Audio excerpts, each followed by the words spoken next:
पुण्याजवळचं हे मंदिर तुम्हाला माहित आहे का, ज्याच्या एवढ्याशा छोट्याशा चौरसातून आत जावं लागतं. हॅलो गाईज, मी ज्योती आणि मी तुम्हाला आज अशा ठिकाणी घेऊन जाते.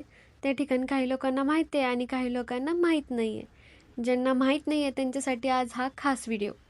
आपण आता पुण्यापासून निघालो आणि पुण्यापासून हार्डली हे जे ठिकाण आहे ते अर्धा तास किंवा 1 तासाच्या अंतरावरती आहे. आता आपण भोपदेव घाट पार केला आणि भोपदेव घाट पार केल्यानंतर जे लागतं ते कानिफनाथांचं एक कमान लागते. म्हणजे आज आपण जातोय ते ठिकाण आहे कानिफनाथ मंदिर. जर तुम्ही येण्याचा खरंच प्लॅन करणार असाल तर मी तुम्हाला प्रिफेअर करेल 2 व्हीलर किंवा 4 व्हीलरनी इथे या, कारण की इथे बसची सोय तरी दिसत नाही आहे. जर तुम्ही येतच असाल तर 2 व्हीलर किंवा 4 व्हीलरनी या. तर चला, आपण ज्या ठिकाणी आलो आहे त्या ठिकाणी आपण एक्सप्लोअर करूयात. तर चला, मी आज तुम्हाला ह्याबद्दल थोडीफार माहिती सांगते. आज आपण पुण्याजवळच्या भोपगाव येथील श्री क्षेत्र कानिफनाथ महाराजांच्या मंदिराच्या दर्शनाला आलो आहोत. डोंगर माथ्यावर वसलेले हे मंदिर निसर्गमय वातावरण, अध्यात्म आणि श्रद्धेचा सुंदर संगम आहे. कानिफनाथ महाराज हे 9 नाथांपैकी एक सिद्ध योगी मानले जातात. नाथ संप्रदायात त्यांना अतिशय मानाचं स्थान आहे. त्यांच्या जन्माबद्दल एक प्रचलित आख्यायिका सांगितली जाते. त्यानुसार भगवान ब्रह्मदेवानी केलेल्या यज्ञातून प्रकट झालेला दिव्य तेजाचा एक अंश हत्तीच्या कानात गेला आणि त्या दिव्य तेजातून कानिफनाथ महाराजांचा अवतार झाला. म्हणून त्यांना कानातून प्रकट झालेले नाथ म्हणजेच कानिफनाथ असं नाव पाडल्याचं सांगितलं जातं. पुढे त्यांना नाथ संप्रदायातील महान गुरु जालिंद्रनाथ यांचे शिष्यत्व लाभले. योग, तपश्चर्या, भक्ती आणि अध्यात्माचा प्रचार करत अनेक ठिकाणी भ्रमण केलं.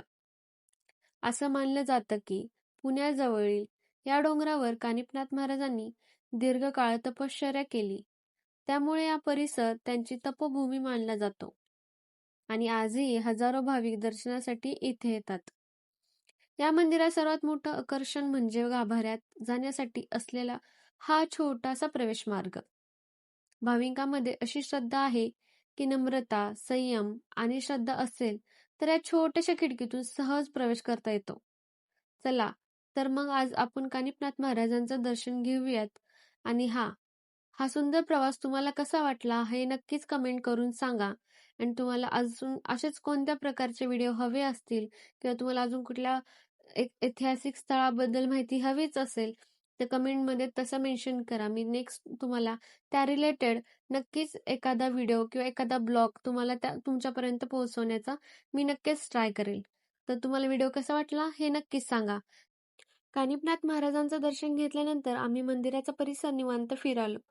खरं सांगते, इथलं वातावरण खूप शांत आणि प्रसन्न आहे. डोंगर माथ्यावर असल्यामुळे चारही बाजूने दिसणारं निसर्ग सौंदर्य मनाला एक वेगळी शांतता देतं. त्यानंतर आम्ही खाली आलो. इथे नवनाथांच्या जीवनाबद्दल आणि कानिफनाथ महाराजांच्या जन्माची आख्यायिका सुंदर पद्धतीने फलकावर लिहिलेली आहे. ती माहिती वाचून नाथ संप्रदायाचा इतिहास आणि कानिफनाथ महाराजांविषयी आणखीन जाणून घ्यायला मिळालं. अशा प्रकारे माहिती दिल्यामुळे इथे येणाऱ्या प्रत्येक भाविकाला या पवित्र स्थळाचं महत्त्व अधिक चांगल्या प्रकारे समजतं. यानंतर आम्ही इथल्या छोट्याशा पण अतिशय सुंदर दत्त मंदिरात जाऊन श्री दत्त महाराजांचं दर्शन घेतलं.